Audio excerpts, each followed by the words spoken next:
Bonjour les amis, bienvenue sur ma chaîne YouTube. Alors ce matin, il y a plein de trucs. Là, au moment même où je mets en ligne la vidéo, Violette d'Orange et Samantha Davis sont en train d'arriver à Fort-de-France, en Martinique, en, tenez-vous bien, 6e position. Vous savez, hier, je vous disais que Bureau Vallée était devant et qu'elles étaient 7e, Bureau Vallée était 6e, c'était pas clair. Maintenant, dans la nuit, je ne sais pas ce qu'elles ont fait, je ne sais pas comment elles ont fait, mais elles ont mangé littéralement Louis Burton.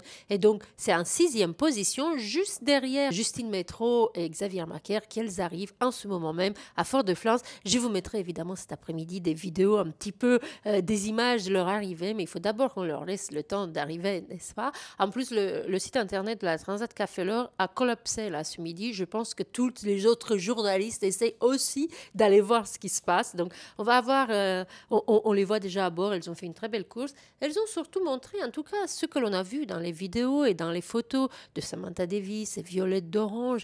Dans cette traversée, c'est une équipe très unie, des filles qui prennent du plaisir, qui sont très déterminées, très compétitives. Elles l'ont bien prouvé. Et on trouve une Samantha Davis, moi j'ai trouvé comme ça, plus mature peut-être que dans ses précédentes courses, et une Violette d'Orange différente aussi, différente de son Vendée Globe, moins gamine, plus féminine en fait. Je l'ai trouvée plus maquillée. On a vu des vidéos très jolies avec son maillot de bain rouge, tout ça. Donc voilà, en tout cas, elles ont fait une très très belle course. Pour notre plus grand bonheur, je vais revenir là, on va regarder un petit peu rapidement où se trouvent les autres IMOCA derrière, qui vont arriver maintenant dans les prochaines heures et dans les prochains jours. Les Ultimes et les Océans 50 sont tous bien arrivés à Fort-de-France pour le moment.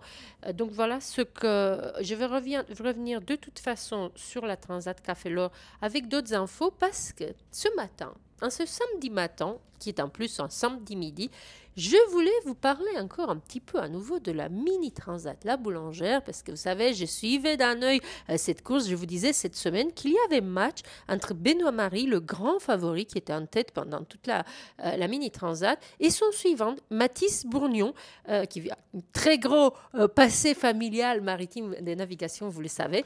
Je ne sais pas trop ce qui s'est passé avec Benoît Marie, parce que vers fin octobre, il avait signalé, il avait ralenti, vous vous rappelez, une journée, il avait complètement ralenti, il avait des soucis techniques. Alors, je n'ai jamais su quels étaient exactement ces soucis techniques. Je ne pense pas qu'il en ait parlé, pas à ma connaissance en tout cas.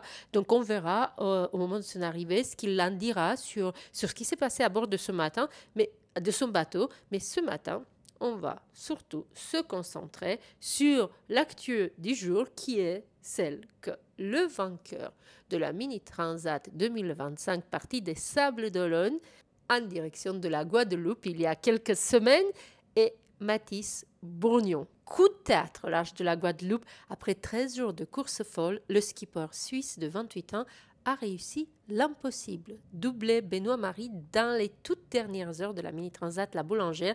Une victoire arrachée dans la nuit tropicale au terme d'un duel d'anthologie. 30 ans, jour pour jour, après la victoire de son père, Yvan Bourgnon, comme un goût de, je ne sais pas, j'imagine la fierté de son père, je le sens déjà dans ses posts, dans ses écrits, mais il est sûr qu'histoire parfois se répète, et celle-ci a quelque part, en tout cas pour la famille, un goût de légende, ça c'est sûr. À bord de son Assomast, plan Étienne Bertrand de 2017, Mathis a tenu bon. Empannage après empannage, il n'a rien lâché. Alors que les alizés faiblissaient, il a su saisir le bon moment, revenir, attaquer, dépasser Benoît Marie, jusqu'à franchir la ligne à 4h24 du matin en tête en baie de Saint-François. 13 jours, 18 heures, 24 minutes de pure intensité. Sur le ponton, je n'ai pas la vidéo, mais on voit les photos. Le visage encore marqué par la fatigue, il lâche. Je suis encore tout tremblant. Gagné. C'est magique. C'est sûr que c'est magique, mais c'est sûr aussi que ce matin, je ne peux pas m'empêcher d'avoir une pensée pour Benoît Marie, que j'avais interviewé au Sable d'Olonne. C'est ça la mer. Benoît Marie avait gagné la précédente, il avait déjà gagné pas mal de choses, mais moi je suis très très curieuse de savoir ce qui s'est passé. Voilà, je crois que pour aujourd'hui, je vais m'arrêter là, parce que je reviendrai avec des belles images de la Transat Café L'Or, des arrivées, tout ça, ou cet après-midi je pense, ou ce soir, mais selon ce que j'ai et comment j'ai. Je vous embrasse, je vous souhaite un très bon week-end, à bientôt, bye bye.